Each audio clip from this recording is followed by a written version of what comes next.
High guys, welcome to Cric Chat Venkatesh. India తమ world cup campaign కాస్త తడబడుతూ start చేసింది, కానీ చివరికి వచ్చేసరికి అంతా సుఖాంతం. 29 రన్స్తో యునైటెడ్ స్టేట్స్ ఆఫ్ అమెరికా టీంని ఓడించేసింది. బట్ చాలా చాలా వణికించారు. అప్రిషియేట్ చేయాలి యుఎస్ఏ టీం వాళ్ళని, ఎందుకంటే India favourites to win the title. అలాంటి టీంని వాళ్ళ హోమ్ గ్రౌండ్లో వాళ్ళు చాలా చాలా వణికించారు. At one stage India was 77 for 6. Can you imagine? యుఎస్ఏకి against India 77 for 6. So it was a rather చాలా చాలా ప్యానిక్ సిచ్యుయేషన్ ఒకటి మనకి క్రియేట్ అయింది. యాక్చువల్గా ఇండియా టాస్ ఆడిపోయి ముందుగా బ్యాటింగ్ చేస్తున్నప్పుడు స్టార్ స్పోర్ట్స్ వాళ్ళు వేశారు 300 లోడింగ్ అని చెప్పి. సో 300 కాదు కదా, 77, ఒక 100 కూడా వచ్చేటట్టుగా కనపడలేదు ఒక స్టేజ్లో. బట్ కెప్టెన్ సూర్య వస్తే captain Surya played a wonderful నాక్ 84 not out of just 49 balls.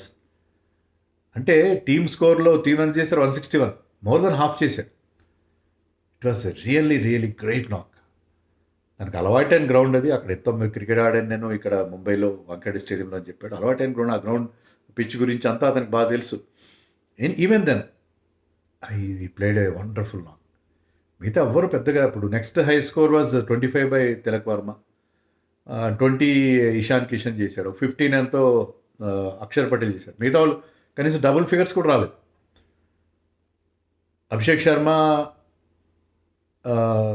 శివం దుబే అయితే గోల్డెన్ డక్స్ ఫస్ట్ బాల్ కాబట్టి అయిపోయారు.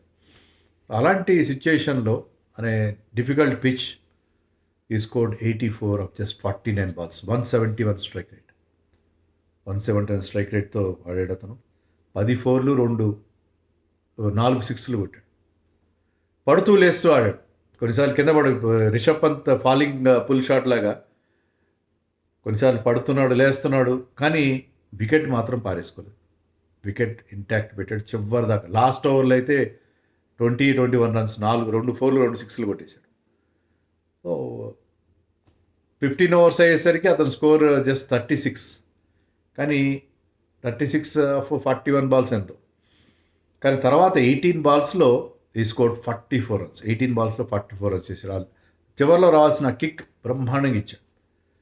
ఒక స్టేజ్లో 120 వస్తుందేమో, 130 వస్తుందని 161 ఆ పిచ్ మీద విన్నింగ్ స్కోర్. ఎందుకంటే డ్యూ కూడా లేదు.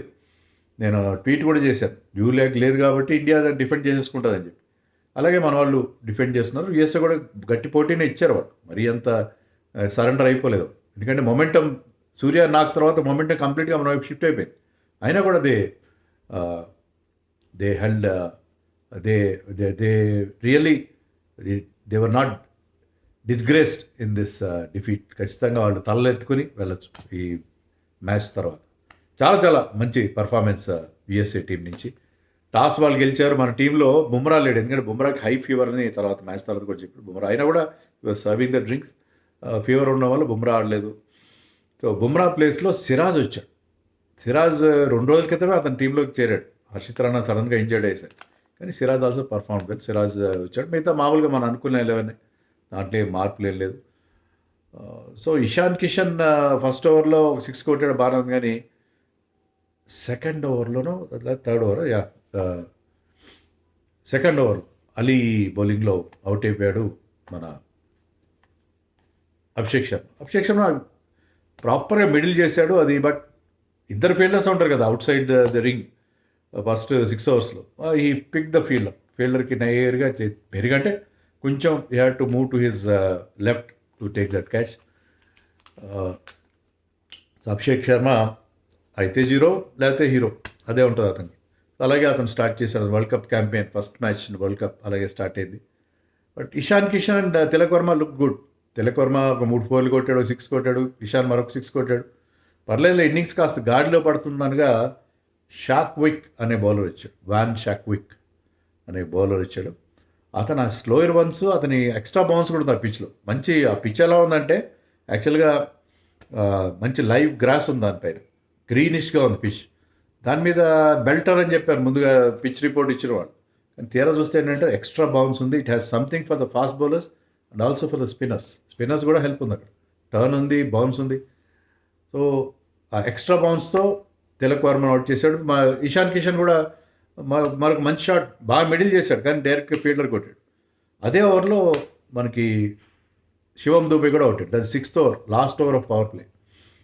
అదే ఓవర్లో శివం దూబే ఒక స్లోయర్ బాల్ బౌన్సర్కి అతను దొరికిపోయాడు. సో 3 వికెట్లు పడ్డాయి లాస్ట్ ఓవర్ ఆఫ్ పవర్ ప్లేలో. 45 for 4 అయిపోయింది. 45 for 4. పవర్ ప్లేలో 3 వికెట్లు పోతేనే ఏ టీం అయినా రికవర్ కావడం కష్టం. కానీ పవర్ ప్లేలో 4 వికెట్లు పోయిన తర్వాత పరిస్థితి ఏంటి? సూర్యకుమార్ స్టైడెట్గా స్టార్ట్ చేశాడు, అంటే అతను వికెట్లు పడుతున్నాయి కదా, అతని సింగిల్స్ ఇస్తున్నాడు. రింకు సింగ్ కూడా I could not get going.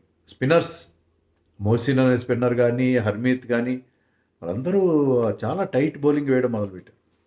Runs 1-2 runs వస్తున్నాయి. రింకు సింగ్ కాసేపు అటు ఇటు చేసి ఒక పెద్ద షాట్ కోసం వెళ్ళాడు, 6 రన్స్కి అతను అవుట్ అయిపోయాడు. హార్దిక్ పాండ్యా వచ్చి ఒక బౌండరీ కొట్టాడు, కానీ మరొక పెద్ద షాట్ కొట్టే ప్రయత్నంలో హార్దిక్ పాండ్యా అవుట్ అయిపోయాడు.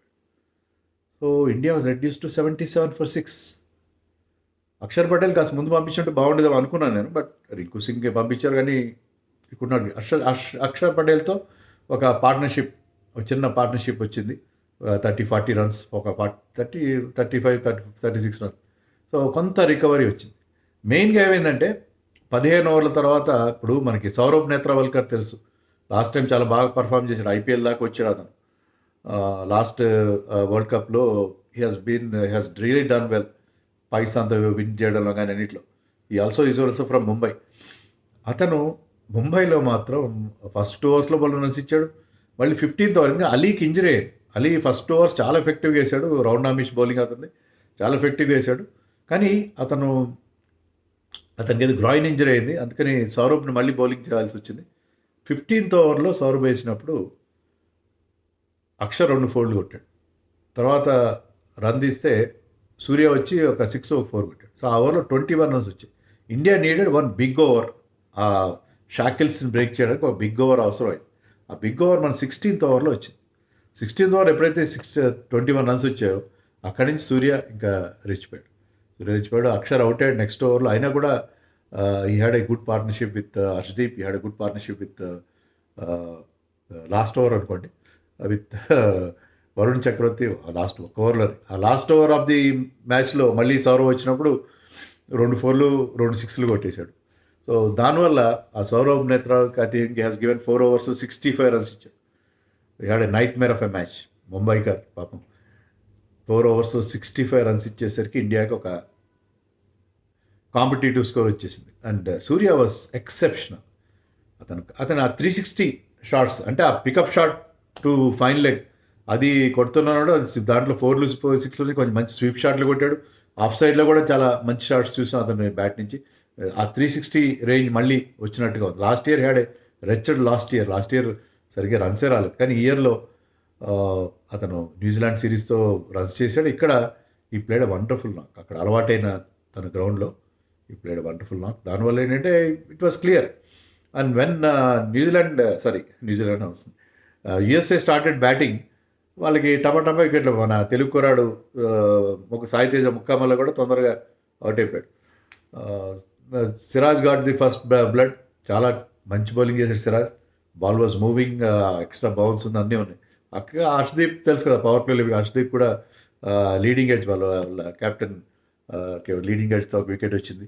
తర్వాత Siraj got 1 more wicket. So 12 for 3 అనుకుంటా, రెడ్యూస్ టు 12 for 3. ఆ తర్వాత there was a partnership between Milind and Sanjay Krishnamurthy.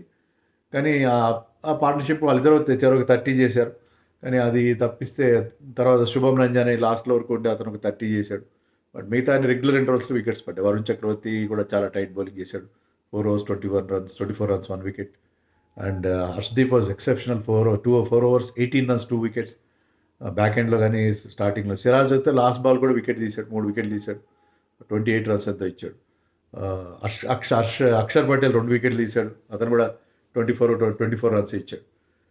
Only Hardik Pandya కాస్త లేట్గా బౌలింగ్ వచ్చాడు. Siraj and Harshdeep bowling start చేశారు కాబట్టి అతను ఈ went for a few.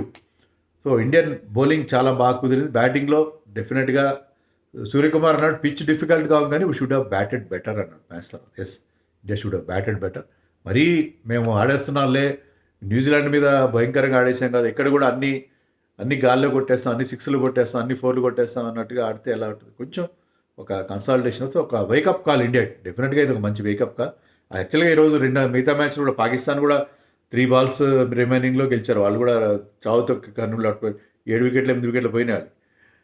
So చాలా టఫ్ సిచ్యుయేషన్లో నెదర్లాండ్స్ని వాళ్ళు ఓడించారు. అలాగే స్కాట్లాండ్ కూడా 10 overs అప్పుడు నేను స్కోర్ చూస్తే ట్రావెలింగ్ సమ్వేర్, వాళ్ళ స్కోర్ చూస్తే వెస్ట్ ఇండీస్ వాళ్ళు మళ్ళీ 58 or 60 runs చేశారు. ఆ తర్వాత హెట్మార్ బ్లిట్జ్ వల్ల, లేట్ బ్లిట్జ్ వల్ల దే మేనేజ్డ్ 180 స్కోర్. తర్వాత రొమారియో షెపర్డ్ హ్యాట్రిక్ తీశాడు, 5 wickets తీశాడు. సో 3 చిన్న టీమ్స్ బాగానే పర్ఫామ్ చేశారు ఫస్ట్ డే రోజున. All 3 teams did well. But USA definitely you have done well. India వచ్చి చాలా వాళ్ళ ఫీల్డింగ్లో కానీ ఒకటి క్యాచ్లు వదిలేశారు, బట్ గ్రౌండ్ ఫీల్డింగ్ బాగుంది, వాళ్ళ బౌలింగ్ చాలా బాగుంది, ఆ వేరియేషన్స్ బాగా వర్కౌట్ చేశారు.